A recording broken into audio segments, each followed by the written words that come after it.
Hi everyone, स्वागत है आपका हमारे चैनल मूवीज फैक्टर में, जहां आपके लिए है मनोरंजन की पूरी गारंटी। और आज मैं आपके लिए लेकर आया हूं नेटफ्लिक्स की फ्रेश मूवी रेड नोटिस, जिसमें हमारे चहेते रॉक यानी डेविन जॉनसन, डेडपूल यानी रे रेनॉल्ड्स और वंडर वुमेन यानी गैल गैडोट हैं। तो चलिए हम आपका कीमती समय बर्बाद न करते हुए शुरू करते हैं हमारा ये वीडियो। कहानी की शुरुआत में हमें 2000 साल पहले का एक किस्सा बताया जाता है। यहाँ हमें इजिप्ट में राजा एंटोनियस और क्लियोपेट्रा के बारे में बताया जाता है। राजा एंटोनियस ने अपनी वाइफ क्लियोपेट्रा को 3 सोने के अंडे गिफ्ट करे थे, जिसे कहीं दफना दिया गया था। और फिर 1907 में एक किसान को उनमें से 2 अंडे मिले और एक अंडा कहीं गायब हो गया, जो आज तक एक रहस्य बनकर रह गया है। अब कहानी प्रेजेंट में आती है और हम देखते हैं FBI एजेंट जॉन हार्टली को, जिसे इंटरपोल की हेल्प के लिए अपॉइंट किया जाता है। अब उस अंडों में से एक को बेच दिया गया है और एक रोम के म्यूजियम में है।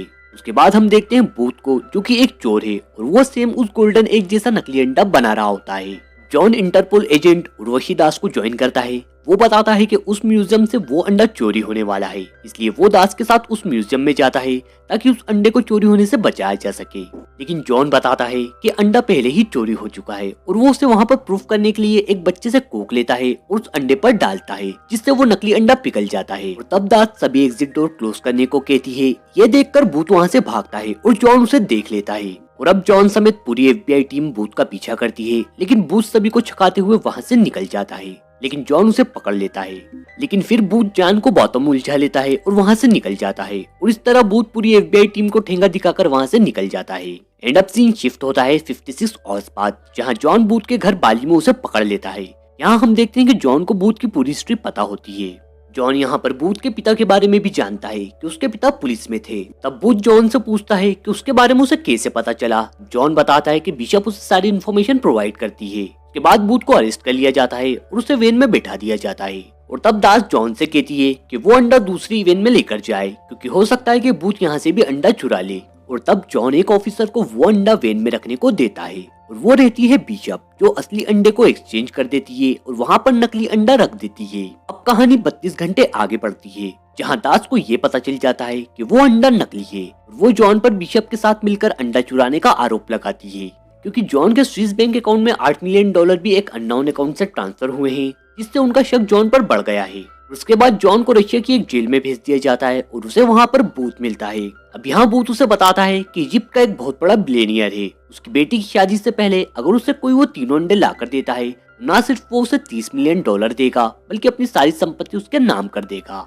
अब बूथ वहाँ पर जानबूझकर ये अनाउंस करता है कि जॉन पुलिस वाला नहीं है, ताकि उसका लोगों से झगड़ा हो जाए और कोई पुलिस वाला अंदर आ जाए, ताकि वो उनसे उनका कार्ड चुरा ले और वहाँ से भाग सके। एंड फ्रेंड्स, होता भी यही है। तब बूथ जॉन को कहता है कि उन्हें यहाँ से निकलने के लिए एक टीम बनकर काम करना होगा। एंड तब जॉन एग्री हो जाता है और अब दोनों को जेल के कैप्टन के पास ले जाया जाता है, जहाँ वो देखते हैं कि कैप्टन की जगह बिशप होती है और वो जॉन को बताती है कि उसने ही उसे फंसाया है। और अब वो बूथ से कहती है कि वो जानती है कि तीसरे अंडे के बारे में उसे पता है, वो उसके लिए ये अंडा ढूंढे और बदले में वो उसका 10% उन्हें देगी। उन्हें ये भी कहती है कि अगर तुम बाद में ये ऑफर एक्सेप्ट करोगे तो ऑफर प्राइस कट होकर 5% रह जाएगी। बूथ जॉन से कहता है कि उन्हें यहाँ से निकलने के लिए उसका ऑफर एक्सेप्ट करना होगा और वो यहाँ से जाकर पहले पार्टी से वो दूसरा अंडा चुराएंगे और उसके बाद जॉन की बेगुनाही साबित करेंगे, क्योंकि जॉन को अंडों में कोई दिलचस्पी नहीं है। वो सिर्फ अपनी बेगुनाही साबित करना चाहता है। और फिर रात में दोनों अपने बारे में एक दूसरे को और डिटेल्स में बताते हैं, जहाँ बूथ अपने पिता के बारे में बताता है उन्हें उससे ज्यादा उनकी घड़ी से प्यार था, इसलिए वो उन्हें ज्यादा पसंद नहीं करता था। और तब दोनों नेक्स्ट डे वहाँ से भागने का प्लान बनाते हैं। अब नेक्स्ट डे वो पुलिस का ध्यान भटकाने के लिए वहाँ पर एक ब्लास्ट करते हैं। उसके बाद बूथ उस कार्ड से, जो उसने पहले ही चुरा लिया होता है, उससे गेट खोलकर निकल जाते हैं।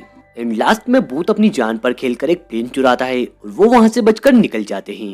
नेक्स्ट सीन में हम बिशप को देखते हैं, जो बूथ और जॉन की इन्फॉर्मेशन दास को देती है। वो दास को कहती है कि वो जेल से भाग चुके हैं और अब वो अंडा चुराने उस आर्म्स डीलर के वहाँ पर जा रहे हैं। अब दोनों बूथ के दोस्त के प्लेन में बैठकर उस पार्टी में जाते हैं, जहाँ बूथ जॉन को पूरी प्लानिंग समझाता है कि कैसे उन्हें उसके थंबप्रिंट की जरूरत लगेगी, क्योंकि उसी से वो उसके फोन को अनलॉक कर सकते हैं। उन्हें उस अंडे तक पहुँचने के लिए उस रूम में जाना होगा, जहाँ केवल उस आर्म्स डीलर के फेस और उसकी वॉइस से ही वो डोर अनलॉक कर सकते हैं। उस लॉक का पासवर्ड हर 6 मिनट में चेंज होता रहता है और उसका कोड उसके फोन पर आता है, इसलिए उन्हें उसके फोन की भी जरूरत लगेगी। अब दोनों अपना काम डिवाइड करते हैं, जहाँ बूथ थंबप्रिंट लेने जाता है, वहीं जॉन उस डीलर का फोन। और तभी वहाँ पर बिशप भी आ जाती है।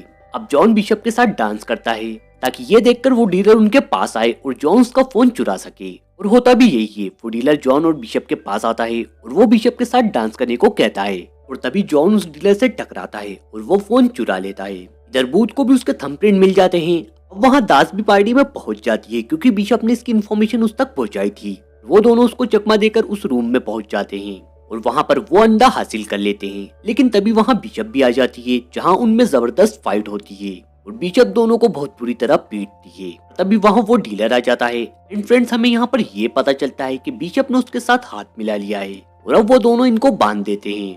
बिशप उस तीसरे अंडे का पता बूथ से पूछती है और इसके लिए वो जॉन को टॉर्चर करती है, लेकिन बूथ उसे कुछ नहीं बताता। वो डीलर जॉन का गला दबाता है एंड फाइनली बूथ बिशप और डीलर को ये बताता है कि वो तीसरा अंडा अभी भी इजिप्ट में है।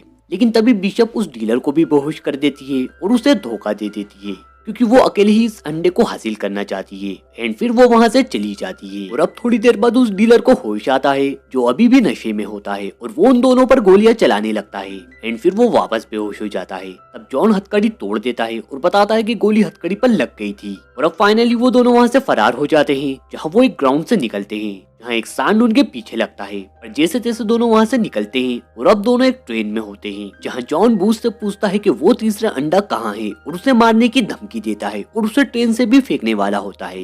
लेकिन तब भी बूथ उसे कुछ नहीं बताता। अब जॉन उसे अपने पिता के बारे में बताता है कि वो बहुत बड़े ठग थे और कहता है कि बस उसे अपना नाम क्लियर करना है, इसलिए वो बूथ से उसकी मदद मांगता है। और तब बूथ इमोशनल हो जाता है और वो जॉन को बताता है कि हिटलर का एक साथी जिसका नाम रोडोल्फ था, उसे उस तीसरे अंडे के बारे में पता था। वो उस शिप से उस अंडे को लेकर कहीं जा रहा था और वो जगह थी अर्जेंटीना। दरअसल जिस घड़ी को बूथ के पिता अपनी जान से भी ज्यादा प्यार करते थे, उस घड़ी में उस अंडे का क्लू था। अब वो दोनों अर्जेंटीना के जंगल में पहुंचते हैं जहां वो उस घड़ी की मदद से वो बंकर खोलते हैं जहां उन्हें बहुत से एंटीक सामान दिखाई देते हैं और साथ ही एक एंटीक मर्सिडीज भी होती है जिसकी कीमत लगभग 25 मिलियन होती है। अब वहाँ पर उन्हें वो अंडा भी मिल जाता है। अब वो देखते हैं कि वहाँ पर बिशप भी आ जाती है और वो बताती है कि वो उनका पीछा कर रही थी। वो बताती है कि बूथ की बताई गई कहानी पर उसे बिल्कुल भी विश्वास नहीं था एंड अब वो उनसे वो अंडा ले लेती है। पर तभी वहाँ दास भी उसकी टीम के साथ आ जाती है और अब ये तीनों FBI से बचने के लिए उसी मर्सिडीज में वहाँ से निकल जाते हैं और एक नदी में गिर जाते हैं। अब बूथ नदी से बाहर आता है। हाँ, वो समझता है कि बिशप और जॉन दोनों डूबकर मर गए हैं। पहले तो वो सोचता है कि अच्छा हुआ, लेकिन फिर वो जॉन को बचाने के लिए नदी में कूद जाता है जहाँ जॉन किनारे जिंदा खड़ा होता है और बिशप भी जिंदा होती है। यहाँ बूथ बहुत खुश होता है। वो कहता है कि अंडा मिलने से ज्यादा खुशी उसे इस बात की कि उसने बिशप को हरा दिया है। अब जॉन बिशप को अरेस्ट करने जाता है और तभी हम देखते हैं कि दोनों एक दूसरे को किस करने लगते हैं। तब यहाँ बूथ को और हमें ये पता चलता है कि बिशप और जॉन दोनों पार्टनर हैं और ये शुरू से ही साथ थे और उस तीसरे अंडे का पता लगाने के लिए इन्होंने बूथ के साथ ये चाल चली। और वहाँ जब उस डीलर ने उन पर गोलियां चलाई थी तब वो हैंडकफ उसकी वजह से नहीं खुला था, बल्कि बिशप ने वहाँ जॉन को की दी थी। और अब वो दोनों बूथ को वहीं बांधकर वहाँ से चले जाते हैं ताकि दास उसे अरेस्ट कर ले। अब सीन शिफ्ट होता है कायरो में जहाँ वो तीनों अंडे ये दोनों उस बिलियनियर को दे देते हैं। यहाँ पर उसकी बेटी की शादी हो रही होती है और तभी वहाँ दास इंटरपोल की टीम के साथ छापा मार देती है और उन्हें चोरी किए हुए अंडों को खरीदने के जुर्म में गिरफ्तार कर लेती है। लेकिन जॉन और बिशप वहाँ से फरार हो जाते हैं। अब नेक्स्ट सीन में हम 6 महीने बाद का सीन देखते हैं जहाँ सर्दिनिया में जॉन और बिशप एंजॉय कर रहे होते हैं। तभी वहाँ उनकी बोट पर बूथ उन्हें दिखाई देता है जहाँ वो उन्हें कैसे वहाँ से निकला था उसके बारे में बताता है और जो पैसे उन्हें अंडे बेचकर उस बिलियनियर से मिले थे वो भी जा चुके थे क्योंकि बूथ ने उनका अकाउंट हैक कर उनके सारे पैसे ट्रांसफर कर दिए थे। और अब जॉन और बिशप दोनों कंगाल हैं, उनके पास कुछ नहीं है। बूथ उनको उसके साथ एक चोरी करने का ऑफर देता है और कहता है कि अगर वो काम करना चाहते हैं तो हाँ कह सकते हैं, वरना थोड़ी देर में दास यहाँ पर आने वाली है। एंड फाइनली वो दोनों इसके लिए एग्री हो जाते हैं क्योंकि उनके पास करने को अब कुछ नहीं होता।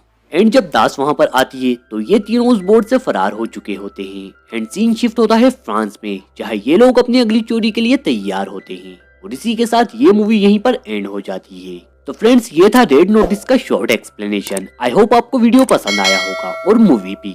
अब मैं आपसे मिलूंगा हमारी नेक्स्ट वीडियो में। Till then good bye.